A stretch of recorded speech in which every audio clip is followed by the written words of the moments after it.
What's Holy up, cow. people? Yeah, Holy cow. Deadpool Wolverine trailer. I just watched. it's Wow. so cool looking. It looks so good. Yeah, no, it's by far my favorite Marvel movie spinoff, Fox Marvel, whatever. Did Ryan Reynolds Deadpool is every man's favorite superhero.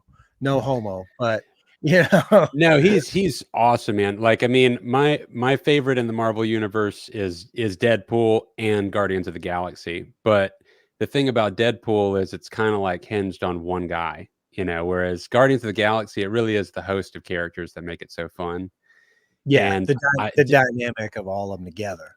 Exactly. Whereas, Ryan Reynolds, if he gets the reins and he gets to help write and they put together, you team up with whatever he puts together and it's awesome, like consistently. I mean, I guess out of two movies, both of them are top notch Marvel, some of the best Marvel stuff that exist. And this is the first time Disney's given the reins ever to somebody to do. I mean, it's still rated R as far as I understand it. It's perfect because he in the trailer he busts through and the guys like he's having a little party or something in his house, birthday party. They knock on the door. He comes out and he's like, the guy's like, "Hey, Wade Wilson." He goes, "Oh, hold on." He like closes they pull the little sticks out, right? The little shock sticks, and he like, "Oh, hold on, whoa. Close the door." He said, "What is that supposed to be fucking scary?" He was like, "I've been getting pegged a long time, but maybe this ain't my first time getting pegged, buddy. Maybe it's Disney's." And then he fourth walls it to the camera. Yeah, totally. I mean, it's great. Like he's doing so, and then he also talks about being the Jesus for Marvel. I mean, he's just playing into how terrible Marvel is doing on every other front right now. This last year and a half, and it's like you need me. You guys need me. Exactly. Like they need him so bad, they're letting him do it however he wants to. I mean, it looks just like a Deadpool movie. There's even cursing in the trailer. He even says like, "Oh fuck," or something. He says, "Oh my," he says, "Oh my fuck." "Oh my fuck." Yeah, like that's in the trailer. But you know why I think they got away with that is if guys, if you haven't seen the trailer, I mean, we're kind of giving spoilers on a trailer, but it's a trailer, so we can spoil it. If you look it up on YouTube, it pops up on Ryan Reynolds' YouTube channel, which is kind of weird, right? Like, I mean, it's a Disney Marvel movie, and they released the trailer teaser on Ryan Reynolds' personal YouTube channel, and it's up to how many millions of views was it when you just saw it? 4 million. 4 million. No, 4? No, that's how many subscribers he has. I think it's up to like 15 or 20 million. Oh wow. Yeah, I believe. I'll just check pull that out. up. I just had it. Hold on. Which is like in 2 days. I think it came out, or maybe 3 days. I think it came out while I was sick, so I saw it the next day. All right. Hence the Ash von Hurlio. It's been a little bit of a rough. 15 million plays. 15 million. And how many days? Oh yeah, it's been 4 days. 4 days. Today's the 4th day. Yeah. So 3.5 million a day or something like that. Something I mean, all unprecedented ways of putting out marketing, right? Like the lead actor just hosted on his own personal YouTube channel. Like, sorry, Disney, sorry, Marvel, let's just put it on my channel. I mean, and I'm going to curse in the trailer. Yeah. And it's like, you know what? Go ahead, man. You got this. You got this. It's awesome. We're going to love it. You're going to do great. And that's reality. I mean, it's a pop culture thing. It's an entertainment thing. And if it's not what the people who are entertained by it want, it's not going to work. Like all these, I've watched some of the recent Marvel stuff. A lot of the newer stuff kind of seems like a little bit of an agenda in it. It's kind of like they're pushing certain things or whatever. And I see it. And a bunch of my friends who like are diehard Marvel, like Big Dave and all that, he's like, "Oh, I just watched this one. I don't even remember which one it was. He's like, oh, this one was terrible. This one was terrible." It's like, well, they're stretching it but they're like putting a bunch of these movies out, like these kind of B-side character movie type things. And there's a bunch of series. I don't do any of the series. I don't watch series, which it's kind of ironic because we have a series that we're promoting, but I don't really do the series thing because I just so busy. I like watching movies. I prefer to watch movies over like a series that I need to get into. Like it's like Lost. Oh, I was stuck on Lost back in the day forever. But there's all these Marvel series that I can't even keep track of. I'm like, I don't even know who that character is. And I was like a Marvel geek, It's gotten polluted with like, some of them are okay, some of them are terrible. Occasionally one of them's like good. And yeah, you can't keep up with all of it. So you are lost. Like it's requiring you to keep up with too much to know what's going on. I mean, the reality is like ever since Robert Downey Jr. is out of the equation, it's kind of gone downhill other than Guardians of the Galaxy. Yeah. Guardians has been consistently great, but that's all James Gunn, right? Exactly. That's the thing is like, the formulaic stuff. I mean, granted, all these movies ultimately are following a formula known as the hero's journey. And and that has a very, it's basically a 9-part formula that is even the story of the Bible, pretty much. I mean, and so it's just, you can find it in 90% of movies. So I'm okay with that being in there. That's fine. But past that, it's still just following such a formula almost to the beat, even with the way that they're trying to do the humor. And another thing is like, I think the most powerful stuff that Marvel's had in its arsenal has been when they've been able to capitalize on characters that could crack a good joke. Now, the problem is they know that, and they've gone on to write these jokes into the movies with people that aren't necessarily funny. You can't just, nobody wrote Robert Downey Jr.'s jokes, It was nobody else wrote Chris all Pratt's jokes, right? Yeah. Nobody wrote, I mean, Ryan Reynolds wrote his own jokes, you got to have an actual comedian to write the jokes. You can't just put all these jokes in there for people that just aren't funny. And it's like, and they're the ones that are doing great, that are really enjoyable characters, are the ones that I feel like they're kind of getting a chance and to be themselves. Ryan Reynolds is 100% just being Ryan Reynolds when he's playing Deadpool. I promise. Totally. And Chris Pratt is, he was from Parks and Rec. He's a comedic actor, and he's great, and he's having fun being that character. And then but the villains, I feel like some of the villains are really great, and some of them are really lame. It's like, the comic book villains are tough, right? It's like, the diabolical evil guy, and they're omnipowers, whatever it is. I thought that Josh Brolin did absolutely amazing with Thanos. It was like perfect definitely. Voice, just that stoic bad guy, but not really all that bad guy. But he is really bad guy. The best villains are the ones that you relate to and you kind of sympathize with a little bit, and they did really well with that. And then some of the other movies, it's just like, come on, guys. I agree. Like the villain, you want the villain to be sophisticated enough that when they explain, like there's a reason that you almost identify with, even if you don't agree with it, you like get it. It's like logical, hence Thanos. But an example of a character that's successful in the comics world in movie form that is just terrible, but is awesome, is several people that have executed the Joker. Now I'm getting into DC for a second, but the Joker is just an anarchist, and but in, I guess there's a level of in the actual Joker movie, if you saw that with Joaquin Phoenix, where it's like, it's an intelligent like anarchy, but it's so gross that it's not relatable enough, but nonetheless, amazing movie. Hated the way that I felt while watching it, which is why I only watched it once. It's not really the movie I gravitate towards. But I thought it was perfect for what it was, and there's a sequel coming out. I'm sure it's going to be amazing. I'll still check it out. But in general, go ahead.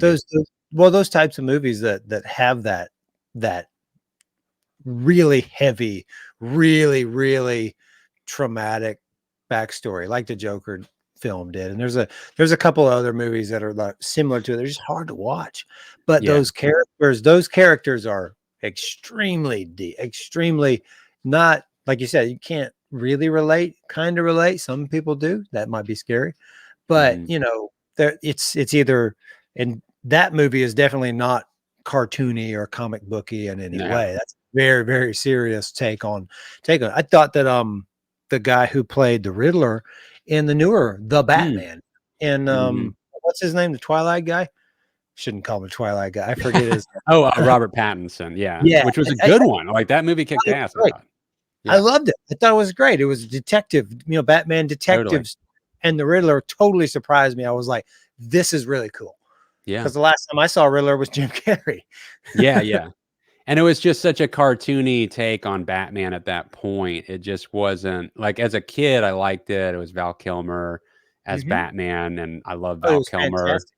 I loved it. That was Batman Forever was one of my favorite movies. I watched it a million times.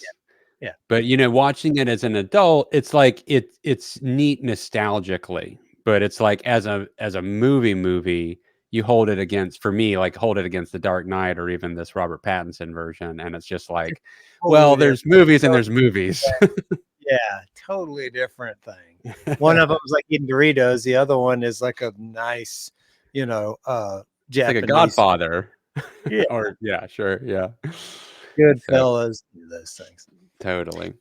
So but anyway, it's cool. I want Marvel to do good in the respect of get back on track and make fun stuff, because I feel a little tapped out on watching hero movies in general. But when I see like Deadpool, it's just such a different take that I'm in. That's what I want. I'm not tired of hero movies. I'm tired of the formulaic hero movie so much. So, the one that's predictable. You see it. Okay. Yeah. These guys. Okay.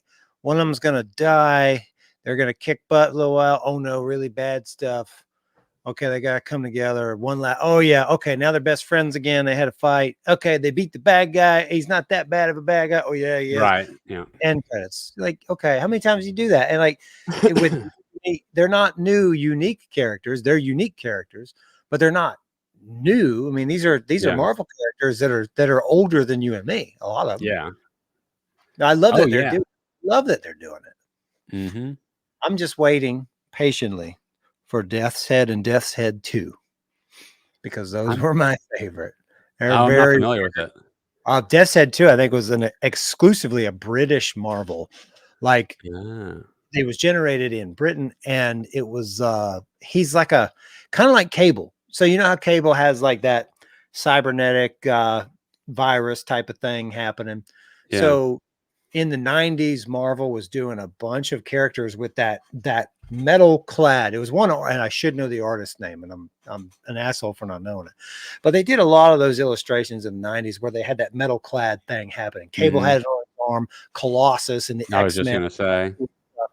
And Death's Head 2 is this cyborg, this future cyborg. And he's Death's Head 2 because there was a Death's Head 1 who was also a cyborg, who was kind of an asshole, and he got destroyed. And then they uploaded a new Death's Head Part 2, and he's like an anti-hero good guy. He's got this really cool like skull face. Like if you've ever saw Metalocalypse, the cartoon, they have like a skull guy. I haven't. I somehow like I know I forget it exists. It somehow just escaped me. I saw the cover of it a million times, working in a video store in particular. I used to work at a movie gallery. That's way more important than Death's Head too. Death's Head, anyway, he has an arm made of like T1000 metal that he can mold and shape into any like weapon he wants, including guns though. And he has badass one arm molten metal type of thing, and it's really cool. He's my favorite.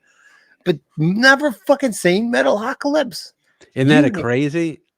Yeah, it's good. It's like it's genuinely good, not just like a must see because it's like everyone saw it, and it's like it's Brendan Small. It's Brendan Small who does it. Brendan Small. Have you ever heard of Home Movies? Cartoon. Okay, so I'm not going to give you the whole Brendan. Brendan Small is a illustrator, a cartoon maker, voiceover actor. He's also a musician, and Metalocalypse, you know what Metalocalypse is, but it was actually him making music for the cartoon, and they're on tour. They go on tour. They actually put albums out. It's a real band. I don't know who all's in it, but there's a cruise that I actually got tickets to this year in October over Halloween this year. It's called the Headbangers Boat. I got Amber and I. Never been on a cruise. I was like, hell yeah, first cruise I'm gonna go to. It's like a floating festival of metal bands, and Death Clock, the Metalocalypse band Death Clock is playing. So Oh, Brandon's wow. the Lamb of God, Death Clock, Chimera, all the super heavy bands. I like, yeah, it's gonna be so rad. Where are you guys traveling to? The Dominican Republic. Oh, It's wow. yeah, so it cruises through the Bahamas, hits Dominican. It's like a 4-day thing. Yeah, yeah. We got a cabin on it. It's gonna be really cool, overlooking the water. It's We've gonna be. talked about this once before, and for every time my head just goes to like, damn it, like I can't. I've never done a cruise, and I don't feel I can't because of motion sickness. Or I could go in with the battle plan of I think taking. you'd be fine on a cruise. Like, and Yeah, if I go and you haven't gone yet, I'll let you know, because I get yeah, motion sickness too, to a certain degree. But I went on a smaller boat a couple months ago with some work buddies. There was like a gambling boat down here, yeah, the Victory cruise that goes out of Port Canaveral, yeah. and we did it. We did like as a going away party for one of the guys we work with. We had some money left over from the job and went out and did a little game. But it's like a 120-foot boat, maybe a little longer, maybe 200 Okay. foot. So it's Yeah, big. But it's not yeah. like big. I'm with you, And which would be more stable. yes, and it was super smooth. A Yeah. little bit of movement, but we walk around, drinks on a table. It's totally like normal. And I felt no kind of whatever. And those big boats, especially, they go right time of year. It's in smooth waters. They don't have that. Like you're not Mhm. feeling that. It's It'd like, just be I think, so terrible if I did. oh, it definitely would be. But like that's pretty much reserved for like smaller Yeah. vessels. And I've seen I've guys get talked to sick. some people that did get sick on cruises, like it can happen. Yeah, it's like their cruise was ruined because they got sick. And I was like, Oh, man, I'm a candidate. I mean, you remember how sick I got on the drive back from yeah. Murfreesboro. I Dude, know you're that like was a zombie. brutal. That's the way I felt on Sunday and Monday just now, like in a way. I mean, I was sick.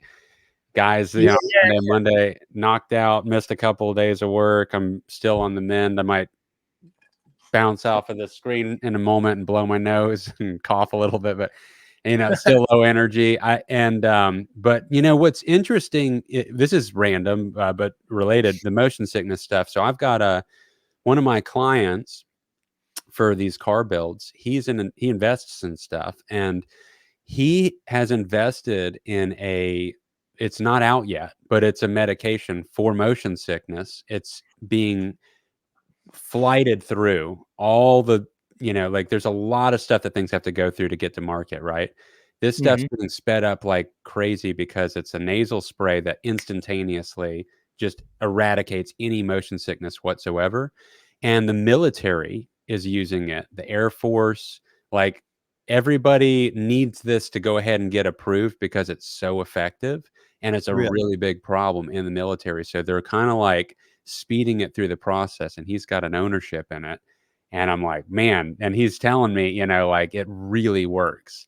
So I'm very curious once it No comes shit. out. And I think it might even come out this year. Like they're pushing it through so fast. Wow. Does he have a name for it? I don't think I'm allowed to say what it is Oh, yet, because yeah. this is like kind of like insider. This is Yeah. insider information. I don't know. I just don't know if I'm allowed to talk about what In exactly, the but it's not in, public yet. in the classified circles, we call that CUI. See, wow. That is controlled unclassified There information. you go. That's right. It means, You got that going on. it means I'm allowed to tell you, but I can't tell you. Yeah, I can tell you off air, but Yeah. not to No, the masses that watch this show. yeah. But I'm glad. Yeah. Hey, thank you. Just want to take a second. Thank the 25 to 10 people who watch this. We appreciate you guys. We like Yeah, you. 2 or 3 of your friends. This show's for you. And funny, mention motion sickness. So I'm flying next week. I've been flying a lot. The other week we flew to Atlanta. I flew to Atlanta and met the band up there to do tracking up at West End Sound with Tom Tapley. And next week for work, I'm flying from Orlando to Boston for the first time. I'm flying to Bedford, Massachusetts, and to tour a couple of different facilities up there, Bedford and Cambridge. So it's a weapons research company that one of our clients, and I can't talk. Yeah. But I'm gonna go out there and I'm gonna see a full-size centrifuge for the first time in person. I've never seen it. What is a centrifuge? I should know what that is. It sounds so familiar. Like normal, like centrifuge, like medical centrifuge is a machine that they put blood vials in, and it spins. A small one, it spins super, super, super fast, and it separates. It's like a particle separator, something like that. Yeah. But the centrifuge that we're talking about, it's like a big, sits in 100-foot diameter room, and it's like a 60-foot arm, and it spins up to, like, I don't know. We've talked about this once before. That's right. 10G, 15G, something like that. Giant thing. It's a really, really crazy cool thing. What I hear is that this old facility that has it is like an old ramshackle thing that's like falling apart. Oh, wow. But the cool thing is that's where my father is from. My dad was born in 1933 in Boston, in a little town in Boston called Jamaica Plain. And where Joe Rogan's from. Is it where Joe Rogan's from? Yeah. Or at least he lived there for a decent amount of time and went to school there for like a few years. Yeah. I had no idea. Yeah, like so I have my dad's birth certificate from the 30s. So I'm gonna like, while I'm up there, I rented a car instead of like riding around in the minivan with the architect guys we're going with. I'd got my own car because one night when I'm up there, I'm gonna find that address, his home address from 33, and see what's there. Maybe it might be a Walmart or something. Yeah. That's literally been almost 100 years ago. It's been 91 years exactly. But that's right. Yeah, but I'm gonna go over there and just check it out. Like, get back to my roots at the wall that's built on where my dad was born. That's cool, man. That's so great. Yeah, I think that just the experience of going with that purpose, as you're making the drive over, the whole thing will be kind of like a cathartic, experience, and really cool, reflective. Yeah, that's what I'm looking for. And I was switching gears real quick. You talked about getting sick the other day. Yeah. You caught a bug and it put you down, and you're 40. You're 40, 41, 40. I am 41. 41. I turn 40 next month, in like a month and 10 days. Oh yeah. And so being as old as we are, I got injured the other day, and it was weird. The weirdest thing. I went back to BJJ in Crawfordville. Went to Jason Anonymous. Yes, the jiu-jitsu class in Crawfordville with Jason Adams. And we did the last podcast. I had just got out of the second class, just a silly class. And I got Amber says I'm not allowed to say I got smashed. I have to say I got crushed. She said smashed means something. I'm like, okay. So I got smashed hard by every guy in there. Anyway, long story short, what I'm really kind of trying to go with this is, you talked about this cathartic thing that I'm talking about. I'm going to see my dad. Yeah. So I've had a weird epiphany, and I stopped drinking like 2 weeks ago, like pretty much altogether. Right. Okay. And kind of joking around with my buddy. Like, it's not a permanent thing, I don't think. I got to this point, and this is something I wanted to say on the podcast. I got to this weird point, and I have a couple friends who struggle with alcohol, like legitimately struggle with alcohol. And I got to this weird point where, I get off work, go to the store, and do my rounds at the store, and I go to the beer aisle, and I'd look. And I would look, I like kind of weird beers. Like, I like porters and really thick, dark stouts and like IPAs and stuff. And I would just look at this beer, and I would say, man, like, the thought of drinking it just kind of like made me feel a little sick. Like, and it just weird. I started getting that feeling. And I was like, I just don't want to drink any of this. Mm-hmm. And then I wouldn't get any. And then I would go home, and then I would crave it. And I'll say, man, I should have got a beer. I want to drink a beer. I'm craving. And sometimes I would go to the convenience store and go get a beer. And then I'd I thought about that. I just thought about that. And I was like, that's a sign. It's weird. Like I didn't choose to stop. Like the last time I really drank was when I was in Atlanta, had a couple beers with Jeff at the B&B.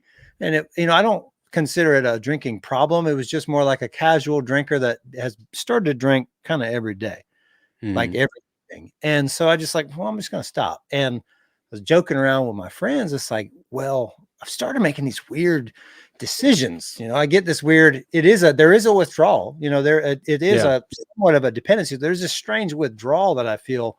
And I get this kind of odd anxiety sometimes at night. And like Amber calls me out. She's like, what's wrong with you? And I'm like kind of pacing, like looking for something, but not really doing anything. She's like, what's wrong with you? I'm like, nothing. She's like, no, what you like anxious? And I look at her, I'm like, please don't ask me what's wrong again. Because it's like, there's nothing wrong. I know what's happening. I'm like having this weird, there's something that I'm used to doing and I'm not doing it. And I'm like searching to fill that space. So I've been making these weird decisions. Like, I decided to rent a car and do the thing in Massachusetts. I'm like, that's what I want to do while I'm up there. I'm going there for work. So there's stuff I have to do, but that's my other goal. I'm going to capitalize on that while I'm there. And the other day I stopped by, I was like, man, after work, I went, instead of going and getting a case of beer, I went by the Brazilian top team school and talked to Coach Dutra. And I signed up for 6 months of jujitsu for me in Kyron. Like, and I told my buddies, like, man, I'm just making these weird decisions that are like, they're not bad, but it's like totally out of character from who I had been. And I'm like realizing that there's things are changing about my mentality and my body already. I can feel, it's weird. I feel stronger. I feel more confident. I feel more ambitious. I feel all these things are like happening. And kind of, I feel like I'm kind of a wound up rubber band a little bit, like in a good way. Like I'm ready, like I'm storing this, like, and I feel like this, like, I feel like I'm ready to do these awesome positive things and just unleash an attack on these really amazing things that I want to do, and not unleash an attack in jujitsu because I get my butt kicked in jujitsu. You get smashed by guys every time. Yeah. But but like music and looking like doing this podcast, like I just feel good. And that's, I'm turning 40 in a month. And I know you stopped drinking like over a year ago now, right? In May, I won't have had more than a single glass of wine for 2 years. Really? Yeah. And it's and everything that you're talking about, it's interesting because I'm well, it's double interesting. Let's talk about this for a second. So you're talking about everything and I'm like relating with a lot of what you're talking about. What naturally started to happen when I stopped, that I didn't stop necessarily for that reason, but then all these other things started to come with it, and it was a lot of ambition, which caught me off guard because I was already so ambitious. By many people's standards and my own, I was like, I know I'm ambitious. Like I bite off more than I can chew a lot of the time already. I still have, but I didn't realize how much, because I thought I was ambitious. I didn't realize how much I was actually cutting myself off from being able to do until I quit drinking. And I didn't have a problem drinking, technically. I was functional, definitely didn't get drunk every night, but absolutely liked having a drink. Got to a point where I wanted to drink every night, like not to get drunk, but always get buzzed. There's a certain feeling with it. And unwind this unwind thing. Now, I then took that. The reason I stopped was because we just had Felix, and that's why I have my clock as to why I know when I quit. Within a week of when I quit, and we had him, and I kept drinking for the first like 2 weeks, and it didn't work because like I had to get up in the middle of the night. I needed to be able to be available should Amy need help. It's a new baby. And then I realized work schedule wise, with my crazy schedule, I wasn't going to be able to keep up this schedule with what the schedule is. So I went from being a morning person to working these late night shifts, hence this 2 and 3 a.m. every night for the last almost 2 years now. And I work, 2 to 3 shifts a day, basically, with family breaks in between. And I can only do that because I quit drinking because, you know, once I drank while I was making dinner, the ambition is gone. That's the end of the night. I am unwinding and I don't have not only the motivation, but also the clarity to be creative long term. It's one thing to start having a drink, you got a buzz, and then you capitalize on that and come up with something cool in that first hour. But you Yeah. can't perpetuate that for another 5 hours of working, you know, unless you keep drinking, which would be insane. I'd be a raging alcoholic trying to do that, right? Yeah, and Um, the product wouldn't be there. There's no way. no, it'd be crazy. I mean, I'd just be a drunk editor, you know? Like, so it wasn't an option. But Boy, all Rock those really went downhill back there. What was that? I had a baby and I started staying up till 3 a.m. every night and just drinking to stay awake. No, so all that went to the curb and decisions started happening that were different. And you're talking about, like, you know, the decision that you made to do the jujitsu. Man, I also right around that time was like, you know, I could get better at playing guitar. Like, that's when I started to think about, like, why, you know, when I practice, like, I don't practice the way I used to practice when I was learning how to play guitar, you know, like, why is that off the table? Why don't I replace the drinking with like guitar practice too? So that way I'm like working on a personal piece of growth like that. And then I also started working on learning marketing. And then I started studying all these books on marketing. So I'm up late listening to all this different stuff. And in the course of a year, I increased my income another 50%. Right. And Yeah, that was year amazing. one. It was Amazing. amazing. And it was perfect because I put that on myself because we had a new baby. And I'm like, I want to, you know, have more of a safety net. This is, you know, there's a lot of reasons. Obviously, everyone wants to make more money if they could. Yeah. And then I'm heading into the end of this second year, and I'm not trying to like, but I'm just trying to be encouraging for someone. And not everyone this happens to, but you can take advantage of this if you stop drinking and you put your focus in a positive direction and take more advantage of that time and stay, you know, ambitious. And I'm heading towards over double, if not, I might be heading towards triple what my income was just 2 years ago. You know, That and absolutely dumbfounding, it's right? dumbfounding me too. And I mean, it's because, and it's not effortless by any stretch. And it's a lot of studying and research and planning and different strategies and just, but also just not being sleepy and just, you know, turning off my brain at 6:30 p.m., having a drink and like letting my brain stay creative and coming Yeah. up with ideas that are actually been on the table. It's not like, I mean, a lot of this is just a perspective change on where do I want the work to come from? What type of work do I want to do? What is the end result? Where's the end goal? Where do I want to be? What do I want to be doing? And, you know, more music and more art is all a part of it, and everything's heading in that direction. And so it's just a lot of upfront ante to pay up.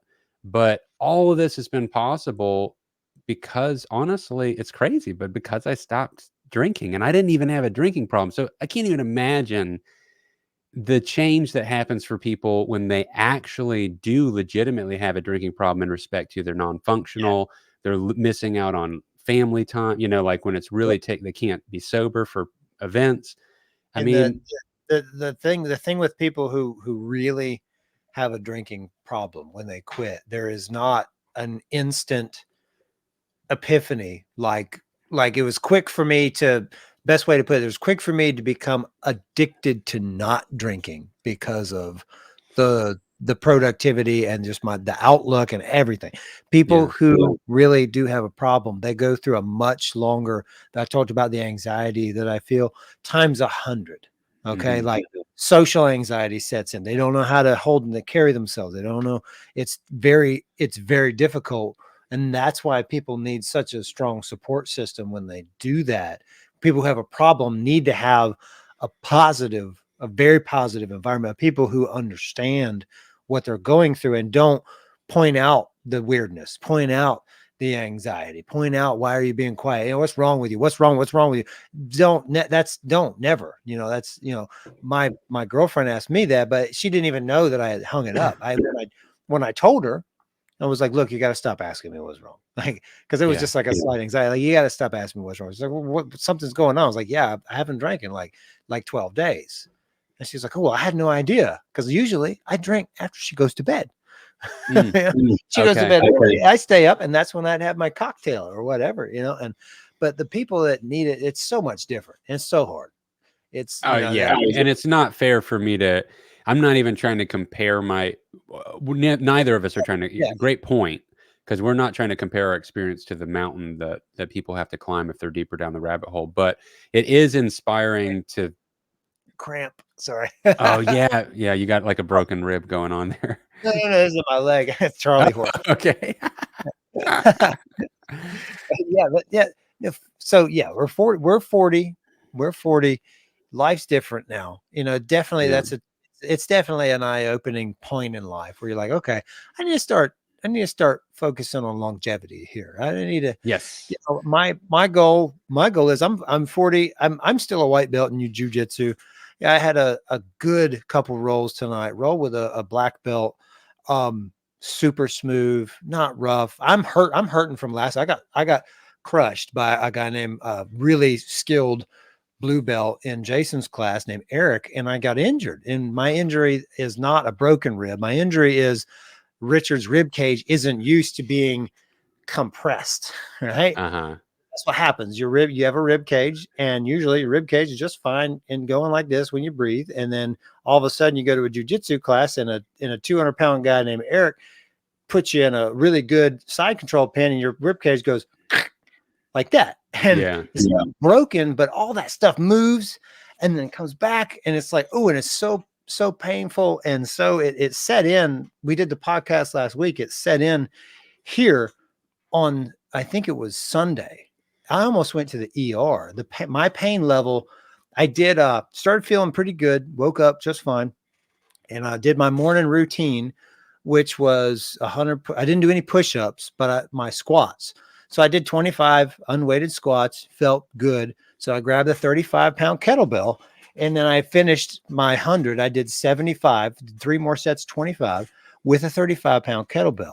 And I didn't hurt while I did it. But then afterwards, the pain set in between, and I almost went to the hospital. It was so bad. And I didn't know what was going on. I was like, I hope it's not a collapsed lung. I hope I didn't have a broke rib. I just moved and did something worse. But then I was standing up, and I bent over to touch my toes. Yeah. And when I did that body posture, all of the pain disappeared. Oh, wow. And I was like, weird. Okay. So like this certain position, I was like, all right. So then I'm learning how my body reacts. And this is anybody who does jujitsu is like, oh yeah, okay. Sissy, it's like normal. This is what happens, kind of thing. But it's, it's new to somebody, it's new to me. And it was like, okay, that's another thing. Like, because this happened during this part where I'm not drinking. If I'd been drinking, I'd be like, man, I'm going to fucking I'm going to hit a 6-pack and make this feel a little better. And then I probably wouldn't have went back. But now it's like this injury thing. Okay. So when I went back tonight, I went and signed up. I'm like, I'm going to get through this injury thing, because it means I'm doing something wrong. But getting slightly injured like that helps in a way that, okay, now when I go back, it's going to force me to go very, very slow. And it's going to force me to train properly. And rolling with the black belt tonight. With Jason. I rolled with Jason Adams last week, and it was so smooth.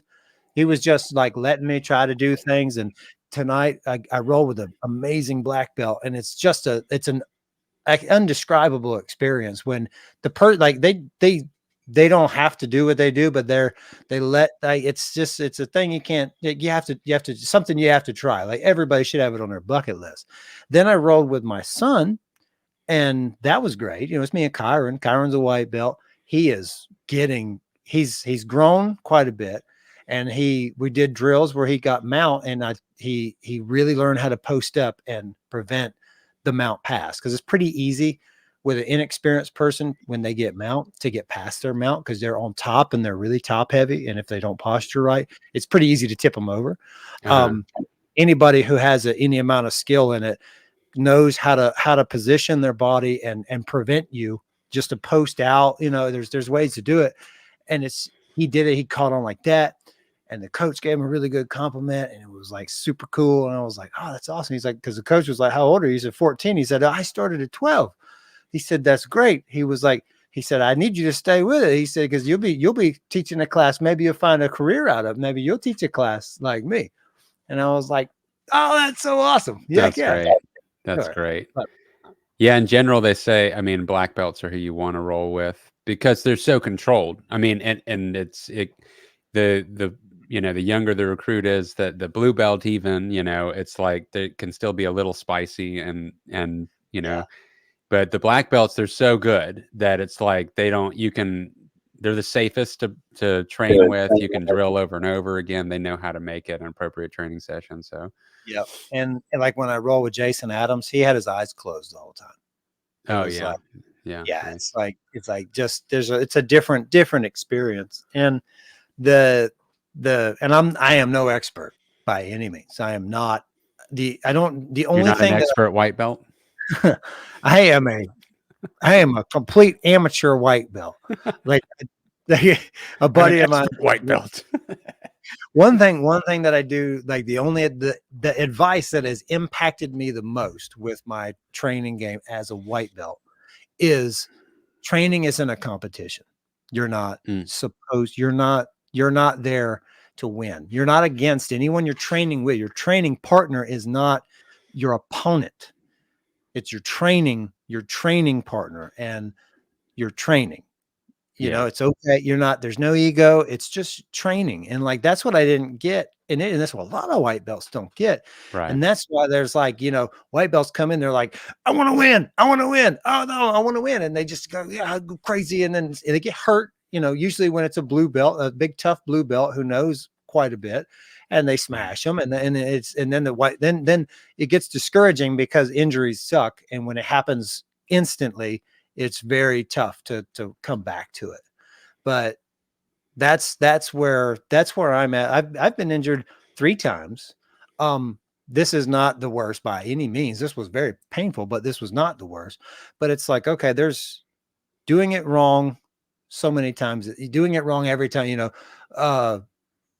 there's a euphemism there somewhere. It's like, if you keep repeating the same experiment over and over again, expecting different results, that's the definition of insanity. And it's like doing it wrong. Slow down. And I'm 40. I'm not trying to be the world's greatest anything. I would like to set a strong goal to get a black belt by the time I'm 50. 10 years. And that's aggressive. I don't think I'll get it, but I want to try. Yeah. It's totally feasible. And I mean, like, not to keep talking about Joe Rogan, but I think he was like nearly 50 when he got his black belt, and Anthony Bourdain was in his 60s when I think he was in his 50s when he got into it, and by the time he was like 60, I did not know Anthony Bourdain was jiu-jitsu guy. He wasn't until his fucking mid 50s or so, or maybe even late 50s, and then he got all the way to a black belt, I believe, and he was competing, I believe, in a master's class. Yeah, I love him even more. I miss Anthony Bourdain. Yeah. And Maynard got his black belt. Yeah, and Maynard's like in his 50s, and so, and there's many people that are, in our age range, and this age, isn't as old as it used to be. It seems. I mean, I think people are a lot more aware of the concept. I mean, keep in mind, it's interesting. My dad used to own, 2 different gyms over the course of me growing up, but when he made gyms here in Tallahassee, the first gym he made was Legends Muscle and Fitness. At that time, I think there were 2, if that. I think that was it. 2 other gyms in town total. Like, that was it. Like, a gym was a weird thing to a lot of people still. I remember growing up and everyone thinking that my dad, like, the concept of gyms was not taboo, but people just didn't do it. Now it's like expected. Do you make it to the gym? You should. Everyone should if they can, right? Yeah. Everybody. And I mean, I don't go to a gym, but I work out and I exercise. And that's the point, is like, yeah. So it's like, everyone, the concept of that now, and nutrition's different. I mean, keep in mind, back then the food pyramid was still the staple. which was like the most of anything that you should eat is carbohydrates and grains, right? It's like exactly opposite. We're growing up. You want to live a long life, eat a lot of bread. Yeah, that's right. Like, man, there was so bad. So we know more, and and that's when I sent you that Gary Brecka stuff. I mean, all that's like longevity, and he talks a lot about, and so do other people like Andrew Huberman, and gosh darn it, what's his first name? Something Sinclair. And these are like, they, study all these things. So I got more into supplement, like vitamins in particular, not crazy supplements with amazing gains, but just longevity stuff that's good for organs and mitochondrial, regeneration and just overall cardiovascular health. That's the stuff that makes the Jedi so good. Well, that's the mitochondria. Yeah, it's all good stuff for your whole body, so it functions appropriately. And how are you feeling? How are you feeling since you started doing that? Man, really good. I started drinking coffee later. Like normally I would drink coffee first thing when I woke up to wake up. Now I do meditation and breathing first, and then I'll unless I'm sick, I'll get into a cold shower and then get out of that, and I'll take my vitamins right in the morning too. Sometimes before I even meditate. And then I'll have a cup of coffee. So I'm like 45 minutes into my day before I have a cup of coffee now. And just that whole experience is so much better. And I already feel pretty charged up even before I have the coffee. The coffee is like it's basically a drug. It's like, all right, now I'm going to get a buzz and do some work, and just really have at it.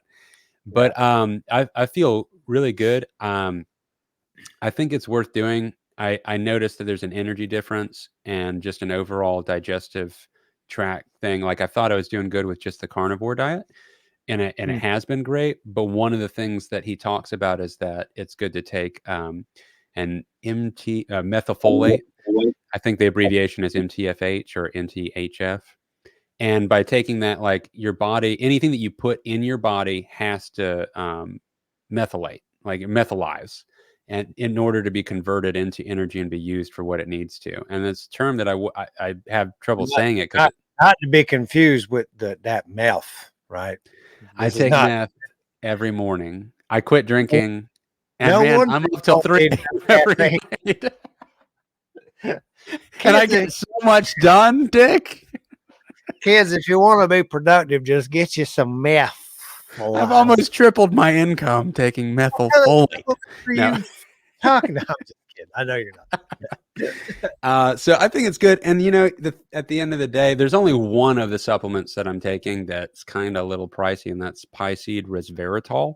But if you look at the information on it, the longevity for, like, I think it's an actual legitimate life extender, and all it is it's a super concentrated amount of the best part resveratrol that you'd get out of red grape skins. And what it does for your body, for your energy and your cardiovascular health, it's shown to extend life. I mean, literally, it's like a life extending supplement to take to live longer. Red grape skins is derived from red grape skins?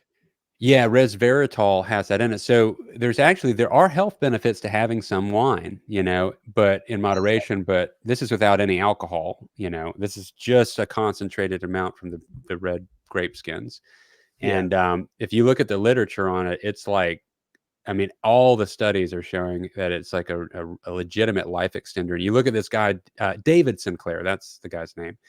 This guy's considered, you can look him up. He's like kind of the guru right now on leading the frontier in science for life extension. The guy looks like he's like 35, but he's like 55. And he's like, there's some other supplements that I'm interested in, but I haven't dabbled with them. But the resveratrol is just so accessible, and I do like it. I'll send you. It's the one that I take is by a company called Vinya. I have no affiliation with this. VINY. No, actually, it's VINIA. Vinya. Vinya. Okay, it's okay. We'll correct it in the description. Yeah, we'll give them a shout out. But anyway, long story short, yeah, I'm feeling better with that stuff overall. I'm gonna keep taking it, and unless I feel like I'm, run out. The way that you figure it out sometimes is you run out of something and you don't refill it, and then you're like, I didn't feel any different. Like if that happens, then I'll stop taking it. But for right Yeah. now, everything's just going so good, other than getting sick from my having a 2-year-old It who happens. got sick and gave it to me. That I'm just like, if it works, it works. I'm going with it. Everything's kicking ass, so I'm just going forward. Well, you got to rest up because you and I have a thing on Sunday. That's right. And we're gonna own a bunch of teenagers on the paintball field. We're gonna shoot them all down. Where it's gonna be a massacre of paintball teenagers crying to their parents, who 2 of them are us. I know, yeah, it's gonna be awesome. I've never gotten to do paintball. Have you? I have done paintball. Not to go on a side tangent, years and years and years and years ago, I had 2 roommates, Josh and Jeremiah. Josh is my cousin. Josh Stalker, love him to death. Jeremiah Martin, not Jeremiah Baker. Jeremiah Martin was his roommate. Couple of fishing roughneck deck hands on a commercial fishing boat. Just 2 of the toughest dudes ever. And me and the 3 of us were roommates. And we all had paintball guns, and we lived next to the woods. And Jeremiah had the highest $6,000 whatever dollar, paintball gun, man. And we went out there and would light each other up. And the thing about buddies and doing it when you're drinking and stuff, like you get pinned down, you get shot. Sometimes you don't stop when you should stop. And I got pinned down by a tree, and Jeremiah had that high power gun, and he lit me up. I got so mad. He was like, yeah, I was like, you, and he just didn't stop. I was so welted up. I could have killed him. Killed him so mad. But I wasn't wearing any gear except the head mask. So it's like shorts and a t-shirt and a head mask and a six-pack and just dumb, that's the only paintball experience I have. And that's been that's been almost 20 years ago. I was like early 20s, you know what I mean? Wow. It's been like 16 to 18 years ago. Well, what do I need to wear? I don't even know what to wear. I know long pants and a long. We're going to the Tallahassee paintball range or something. Elon's dad or whoever's dad was texting me and telling me about it. And my monitors keep going black, but you're still there. But they're going to have gear there. They're going to have all the safety stuff. You're going to pay to play. They're going to have masks, and there's armor and stuff that you can wear. Like I would make sure to wear long sleeves, long pants. Don't care. They shouldn't stain, but stuff that you like act like you're going to paint. You're going to go paint the barn, wear long and cover up. That's it. Comfortable shoes. Yeah. And put your hair in a samurai bun so it doesn't get in your eyes. Yeah, I will.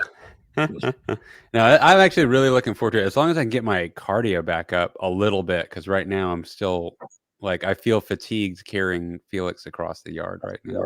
Oh man! But I'll be better. I mean, I just need a couple more days, which is all I've got, I guess. Tomorrow's Friday. Tomorrow's Friday. I'll be riding up there Saturday, and then we're doing it Sunday. Yeah, that's what's up. Don't feel bad. My cardio is just trash because it's just trash. I'm not in shape in that way. Well, we're going to be teamed up together. I think it should be us shooting our own children. Yes. So we'll have to be back to back, double dragon style. Yeah, massacring these kids. Yeah, it's going to be great.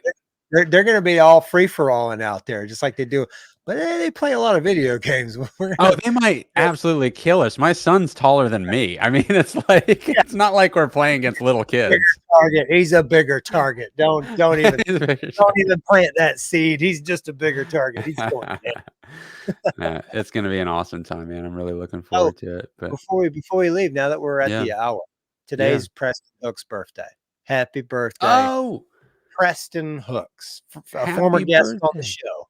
And cameraman and assistant engineer on many, many, many of the shoots for the Cue the Muses, which, by the way, is what this podcast is a spinoff from, is the Cue the Muses show that Ash and I did.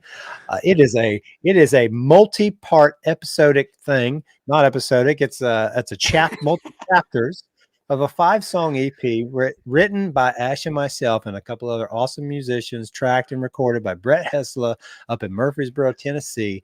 And each song features another unique, awesome independent artist, all local to Florida and the Southeast region, United States. And it's also cool progressive rock and roll. That's right, guys. Here's my scripted sci-fi comedy. Check it out. And I can't imagine that somebody's this deep into this episode and doesn't know what our show really is. But if that is the case and you are that person, please comment below, because we'll know that we don't know you. Yes. Give us a comment, give us a like and subscribe, and tell one. And we'll mention you in the next podcast. If you like and subscribe and leave a comment, we will personally call you out and praise you and send you flowers, figuratively. Yes. You know what? Even if we know you, if you will just like and comment on our YouTube video, we will mention you in the next podcast. If there's 10 of you guys, we're gonna do it. So look out, popular. Free t-shirt. We will come over to your house and bring root beer and watch Robot Jocks with you. Wait, Dick will do all those things for you. I will mention you in the next episode of our podcast. And that's my new thing. Next year, 2024, Dick comes to random people's houses and watches Robot Jocks. Awesome.